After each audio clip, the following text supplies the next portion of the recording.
قصہ کچھ یوں شروع ہوتا ہے۔ ایک درویش اپنے 3 درویش ساتھیوں کو اپنا قصہ سناتے ہوئے شروع کرتا ہے۔ اے زمانے کے ستائے ہوئے ساتھیوں، میں ملک فارس کا رہنے والا ہوں اور اس ملک کے بادشاہ میرے والد بزرگ تھے۔ انہوں نے میری تربیت کے لیے بڑے ہوشیار استاد مقرر کیے۔ جب میں 14 برس کا ہوا تو خدا کے فضل سے سارے ہنر جان گیا، اٹھنے بیٹھنے کا شعور، بات چیت کا سلیقہ، غرض سب کچھ سمجھ میں آ گیا۔ سب سے زیادہ شوق اس بات کا تھا کہ قابل لوگوں کی صحبت میں بیٹھوں اور ان سے اس بادشاہوں کے قصے سنوں اور سناؤں۔ ایک دن کا قصہ ہے کہ ایک ہوشیار اور تاریخ دان بزرگ نے کہا کہ آدمی کی زندگی کا کوئی بھروسہ نہیں، لیکن کچھ خوبیاں ایسی ہوتی ہیں جن کو اپنا لینے سے آدمی کا نام قیامت تک زندہ رہتا ہے۔ میں نے کہا یہ بات ذرا تفصیل سے بیان کیجیے جو میں بھی اس سے کچھ سیکھ سکوں۔ اس پر اس بزرگ نے حاتم طائی کا قصہ یوں سنایا کہ حاتم کے زمانے میں عرب کا ایک بادشاہ نوفل تھا اور حاتم کی شہرت سن کر وہ اس کا دشمن ہو گیا۔ بڑا سا لشکر تیار کر کے حاتم کے مقابلے میں ملک پر چڑھ آیا اور حاتم نے سوچا کہ جنگ ہوئی تو بہت سے بے گناہوں کا خون ہوگا اور ان کا عذاب میرے نام لکھا جائے گا۔ اس لیے حاتم تخت و تاج چھوڑ کر ایک پہاڑی کی خو میں جا چھپا۔ جب نوفل کو اس کے غائب ہونے کا حال معلوم ہوا تو اس نے منادی کرا دی کہ جو حاتم کو پکڑ کر لائے گا اس کو 500 اشرفیاں انعام میں دی جائیں گی۔ اب یہ سن کر بہت سے لوگوں کو لالچ آیا اور وہ حاتم کی تلاش کرنے نکلے۔ ایک دن ایک بوڑھا اور اس کی بڑھیا اور اس کے 3 بچے لکڑیاں چننے کے لیے اس غار کے قریب جا پہنچے جہاں پر حاتم چھپا ہوا تھا۔ بڑھیا بولی، اگر حاتم ہمارے ہاتھ آ جاتا تو ہمارے دن پھر جاتے۔ بوڑھے نے کہا، کیوں ٹٹر کرتی ہے اور ہماری ایسی قسمت کہاں ہے کہ حاتم ہمارے ہاتھ آئے؟ ہم انعام میں 500 اشرفیاں پائیں، ہماری قسمت میں صرف لکڑیاں چننا ہی لکھا ہے۔ اب حاتم ان دونوں کی باتیں سن رہا تھا۔ اس نے سوچا یہ زندگی کسی کے کام ہی آ جائے تو اچھا ہے۔ یہ سوچ کر وہ باہر نکل آیا اور بوڑھے سے کہا کہ میں ہی حاتم ہوں، مجھے پکڑ کر نوفل کے پاس لے جا اور اس سے انعام لے لے۔ بوڑھا سوچ میں پڑ گیا، پھر بولا، ایسا کرنے میں میرا بھلا ضرور ہے، مگر معلوم نہیں وہ تجھ سے کیا سلوک کرے اور کیا پتا وہ تجھے مار ہی ڈالے۔ میرے انعام ہاتھ بھی لگا تو کیا لگا، آخر مرنا تو ہے اور خدا کو میں کیا منہ دکھاؤں گا۔ حاتم نے بڑی خوشامد کی مگر وہ نہ مانا۔ آخرکار حاتم نے کہا، میں خود نوفل کے پاس جا کر کہتا ہوں اس بوڑھے نے مجھے پہاڑ کی خو میں چھپا رکھا تھا۔ بوڑھا ہنس کر بولا، بھلائی کے بدلے میں برائی ملی۔ یہ تکرار سن کر سب آدمی جمع ہو گئے۔ جب انہیں معلوم ہوا کہ حاتم تو یہی ہے تو وہ فوراً پکڑ کر نوفل کے پاس لے گئے اور وہ بوڑھا بھی افسوس کرتا ہوا پیچھے پیچھے چلا آیا۔ نوفل کے دربار میں پہنچ کر ہر ایک نے ڈینگیں ماری۔ ہر ایک بولا کہ اسے میں پکڑ کر لایا ہوں۔ اتنے میں حاتم خود بول اٹھا، سچ تو یہ ہے کہ وہ بوڑھا مجھے پکڑ کر لایا ہے جو سب سے پیچھے کھڑا ہے۔ نوفل نے بوڑھے کو بلوا کر کہا تو اس نے سارا حال بیان کیا۔ نوفل نے اس بوڑھے کو 500 اشرفیاں انعام میں دی اور جھوٹوں کو سزائیں دی۔ نوفل نے دیکھا کہ حاتم ایک ایسا نیک آدمی ہے اور دوسروں کی مدد کرنے کے لیے اپنی جان تک دینے سے نہیں کتراتا، اور ایسے آدمی سے دشمنی کرنا بڑی بری بات ہے۔ یہ سوچ کر حاتم سے دوستی کی اور اسے اپنے پاس بٹھایا اور اس کا سارا ملک اسے واپس لوٹا دیا۔ اب حاتم کے یہ دریا دلی کا قصہ سن کر مجھے بہت غیرت آئی۔ میں نے فوراً میر عمارت کو بلوا کر حکم دیا کہ ایک شاندار عمارت بنواؤ جس میں 40 اونچے اونچے کشادہ دروازے ہوں، اور جلد ہی عمارت تیار ہو گئی۔ میں صبح ہی اس میں جا بیٹھا اور شام تک محتاجوں اور ضرورت مندوں کو روپے اور اشرفیاں دیتا رہا۔ جو کوئی جس چیز کا سوال کرتا میں فوراً حاضر کر دیتا۔ 40 دروازے ضرورت مندوں کے لیے کھلے رہتے۔ ایک دن ایک ایسا فقیر سامنے آیا، اس نے ایک اشرفی مانگی، میں نے فوراً دے دی۔ پھر وہ دوسرے دروازے پر آیا، 2 اشرفیاں مانگی، میں نے پھر دے دی۔ اس طرح ایک کے بعد ایک دروازے پر آتا رہا اور ایک ایک اشرفی بڑھا کر مانگتا رہا، اور 40 دروازے سے آ کر اس نے 40 اشرفیاں مانگی، میں نے وہ بھی دے دی۔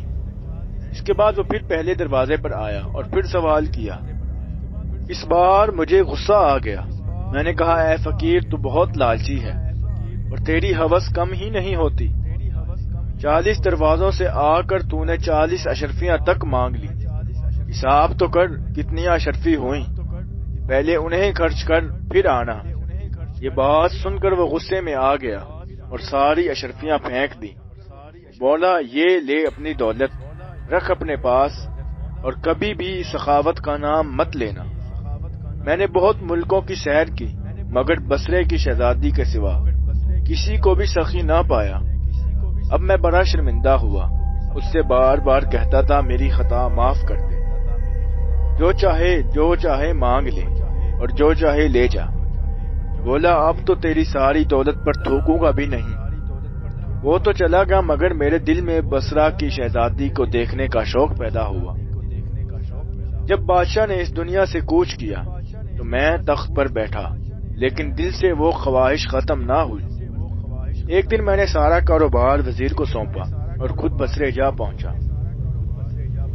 جب میں بصرے میں پہنچا تو ایک شخص نے بڑی خوشامد کر کے اپنا مہمان کیا، بڑی خاطر مدارت کی۔ 3 دن رہنے کے بعد میں نے اس کی خوشامد کی اور کہا کہ اب رخصت کرو۔ بڑی مشکل سے اجازت دی مگر بولا اب اس گھر کا سارا سامان تمہارا ہے، جو چاہو کرو۔ میری سمجھ میں نہ آیا کیا کروں۔ جب وہ کسی طرح بھی نہ مانا تو سارا سامان ایک مکان میں رکھ کر تالا ڈال دیا۔ اتنے میں ایک اور شخص آ پہنچا اور منتیں کر کر وہ بھی اپنے گھر لے گیا۔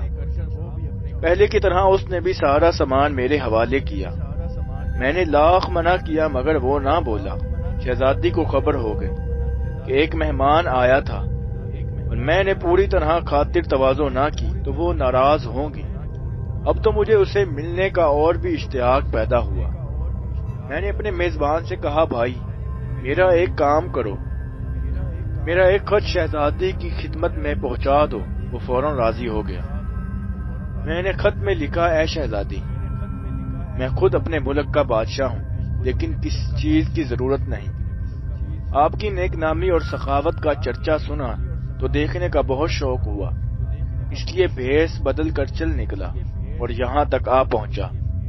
جو کچھ سنا تھا اس سے بھی زیادہ پایا۔ اب آرزو یہ ہے کہ آپ مجھے اپنی غلامی میں قبول کریں اور ساری زندگی خاک چھاننا پھروں گا۔ وہ آدمی لوٹ کر آیا اور مجھے محل کی دیوار پر لے گیا۔ جب میں محل میں پہنچا تو ایک بوڑھی عورت پردے کے پیچھے میرا انتظار کر رہی تھی۔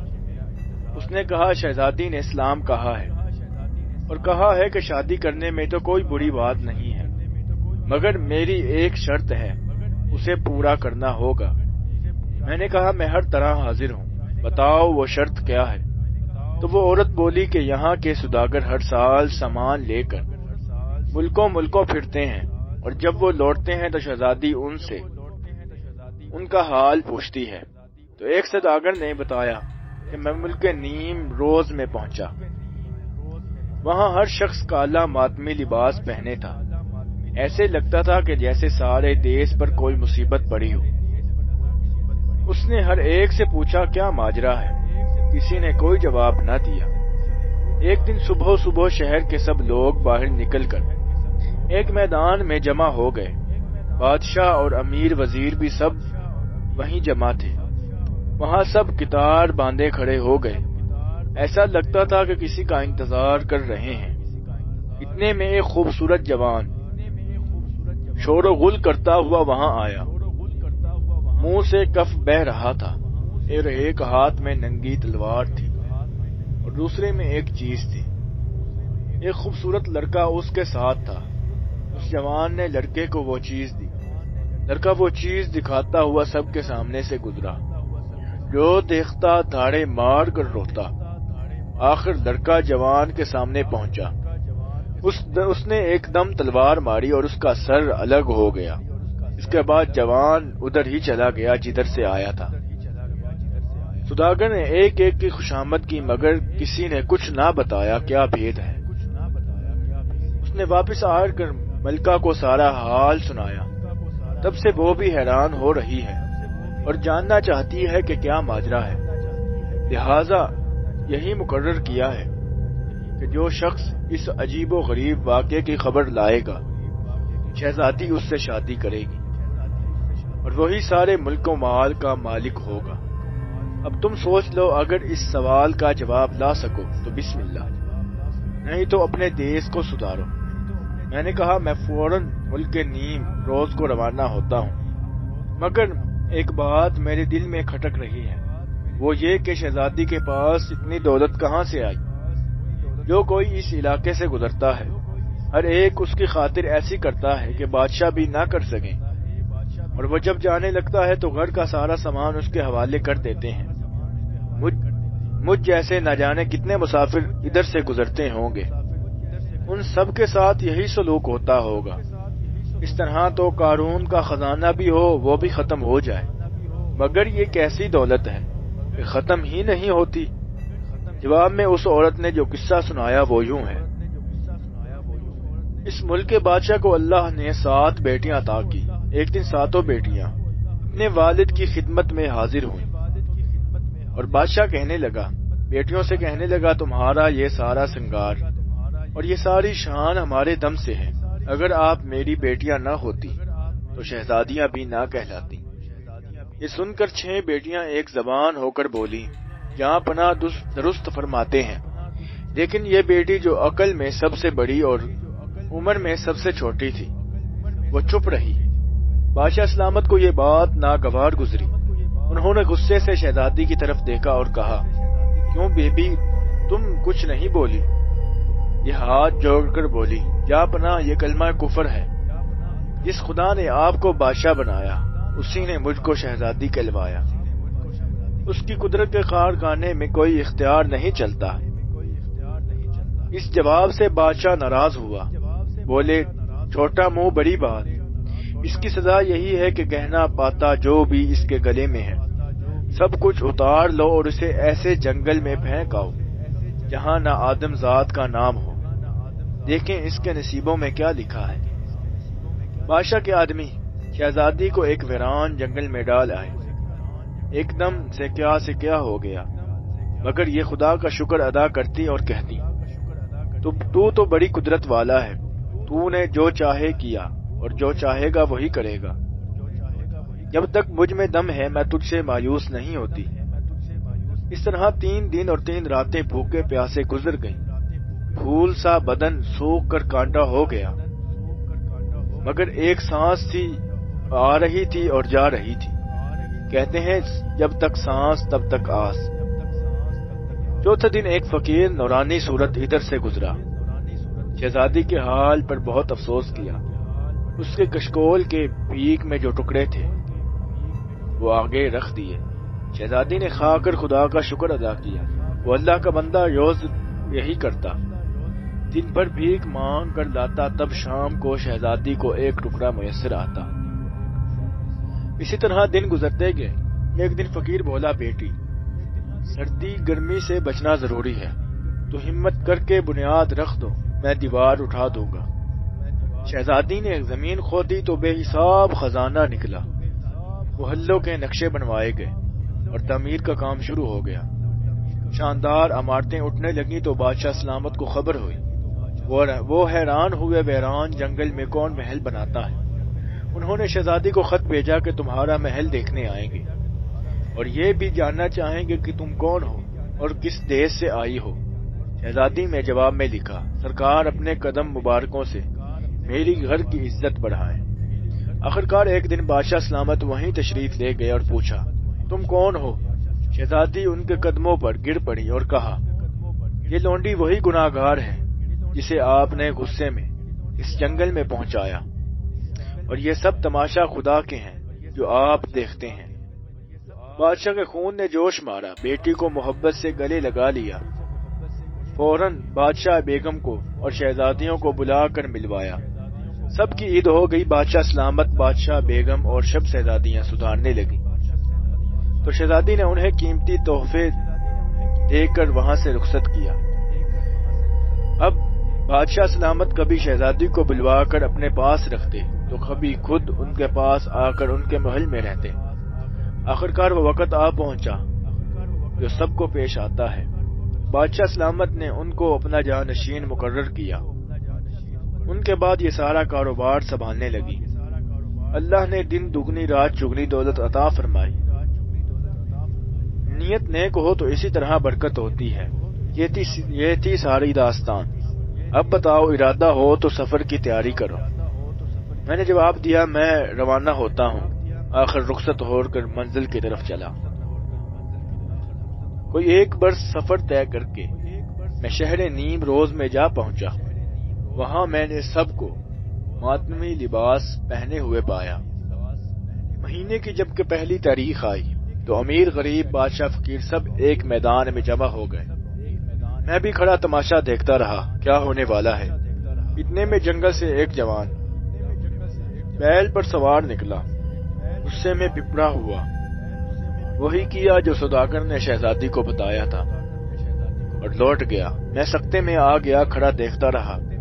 جب وہ چلا گیا تو میں پچھتاتا رہا کہ اس سے پوچھ لینا چاہیے تھا آخرکار قصہ کیا ہے۔ گن گن کے میں نے دن کاٹے، پھر پہلی تاریخ آئی۔ وہی سب کچھ جو پہلے ہوا تھا۔ وہ جوان واپس جانے لگا تو میں اس کے پیچھے ہو لیا۔ لوگوں نے مجھے بہت روکا مگر میں نہ مانا، چلتا رہا۔ اس میں 2-4 آدمی میرے پیچھے بھاگے اور مجھے جکڑ لیا۔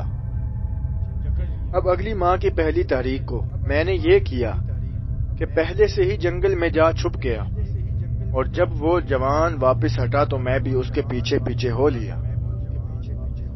اس نے آہٹ پائی تو مڑا اور غصے سے تلوار نکال لی، مگر کچھ سوچ کے رک گیا۔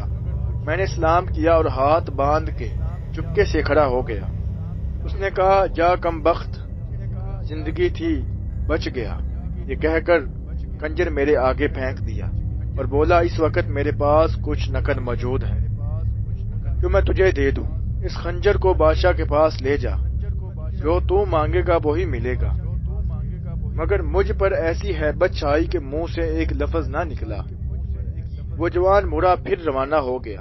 میں نے سوچا یہ وقت پھر ہاتھ نہ آئے گا، یہاں رہ جانا برا ہے، لہٰذا اپنی جان سے ہاتھ دھو کر میں اس کا پیچھا کرتا رہا۔ پھر اس نے پیچھے دیکھا، پھر غصہ ہوا، مگر میں ڈٹا رہا، بلکہ میں نے قسم دی کہ ایسی تلوار مار کر میرا بدن 2 ٹکڑے ہو جائے میں تجھے اپنا خون معاف کرتا ہوں۔ وہ بولا، اے شیطان کی صورت، کیوں جان دیتا ہے اور کیوں مجھے گناہگار بناتا ہے؟ یہ کہہ کر پھر وہ چل دیا۔ میں بھی اس کے پیچھے پیچھے چلتا رہا۔ کوئی 2 کوس چلنے کے بعد ایک 4 دیواری نظر آئی۔ اس جوان نے دروازے کے پاس پہنچ کر ایک بھیانک آواز نکالی۔ دروازہ آپے سے کھل گیا۔ وہ اندر جا بیٹھا۔ میں باہر کا باہر کھڑا رہ گیا، حیران تھا کہ اب کیا کروں۔ اتنے میں غلام آیا کہ چل، تجھے اندر بلایا ہے، شاید تیری زندگی کے دن پورے ہو گئے ہیں۔ میں اس کے ساتھ اندر چلا گیا۔ میں نے سامنے پہنچ کر سلام کیا۔ اس نے بیٹھنے کے لیے اشارہ کیا۔ میں ادب سے سر جھکا کر بیٹھ گیا۔ جوان زمرد کا ایک جھاڑو تیار کر رہا تھا۔ تھوڑی دیر میں اس کے اٹھنے کا وقت ہوا۔ جتنے غلام ادھر ادھر حاضر تھے وہ سب کوٹھیوں میں چھپ گئے، اور وہ جوان اٹھ کر باغ کے کونے کی طرف گیا اور اپنی سواری کے بیل کو مارنے لگا۔ بیل نے بری طرح چلانا شروع کیا۔ جب وہ مارتے مارتے تھک گیا تو وہ جھاڑ پھینک دیا، اس کے گلے میں باہیں ڈال دی اور اس کا منہ چومنے لگا۔ تھوڑی دیر بعد وہاں سے لوٹا اور نماز کے لیے کھڑا ہو گیا۔ جب نماز سے فارغ ہوا تو دسترخوان بچھ گیا۔ اس نے مجھے بھی اپنے ساتھ کھانے میں شریک کیا۔ جب دسترخوان اٹھا تو مجھ سے بولا کہ اے عزیز، اب تجھ پر کیا آفت آئی ہے تو موت کے پیچھے بھاگتا ہے۔ میں نے اپنی ساری کہانی اسے سنائی اور اسے کہا کہ اس راز سے پردہ ہٹا کر مجھے بھی اپنے احوال سے خبر کرو۔ جوان نے ایک آہ بھر کر بولا، میں اس ملک کے نیم روز کا شہزادہ ہوں۔ جب میں پیدا ہوا تو میرے والد نے اس ملک کے بادشاہ ہیں ہجومیوں اور رومالوں کو بلا کر میرے آنے والی زندگی کا حال پوچھا۔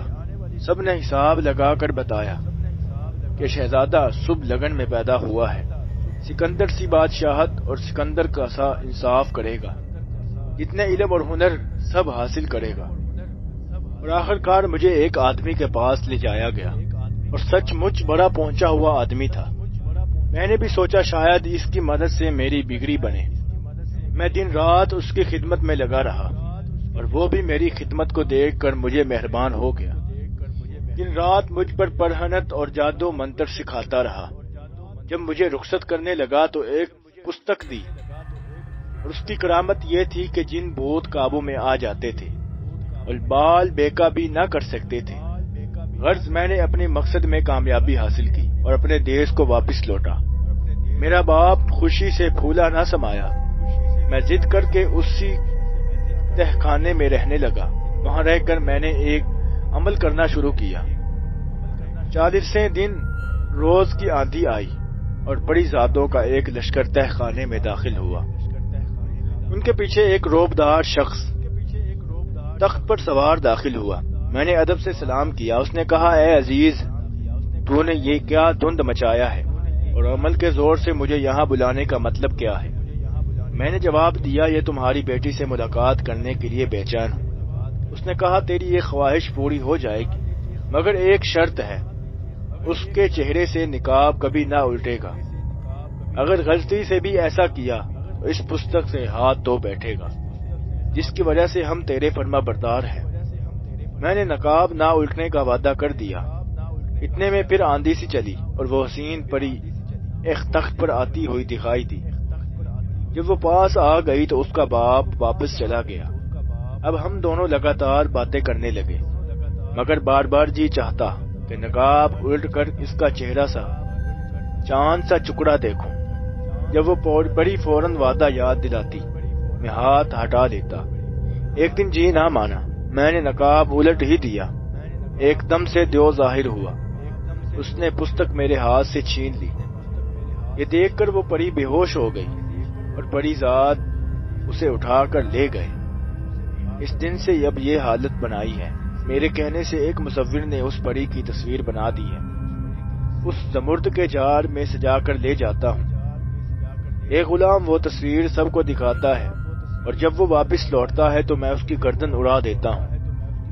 یہ سب اس کے لیے کرتا ہوں جو لوگ میری حالت دیکھ کر ترس کھائیں۔ ممکن ہے اللہ کو کوئی نیک بندہ میرے حق میں دعا کرے اور میری مشکل آسان ہو جائے۔ اے دوست، میری دیوانگی کی حقیقت یہ ہے جو میں نے پوری کہہ سنائی۔ اس کی درد بھری کہانی سن کر میرے آنکھوں میں آنسو آ گئے اور پھر میں نے قسم کھائی کہ میرے دنیا کی خاک چھان ڈالوں گا اور کوئی ایسی تدبیر ضرور ڈھونڈ نکالوں گا کہ تیری مراد پوری ہو۔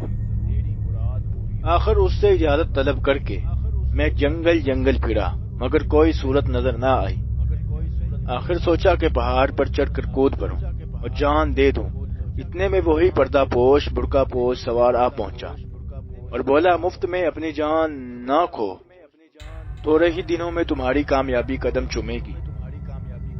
اب اس بدی ہے کہ ہم چاروں ملے ہیں، ہماری مرادیں بھی اسی طرح پوری ہوں گی۔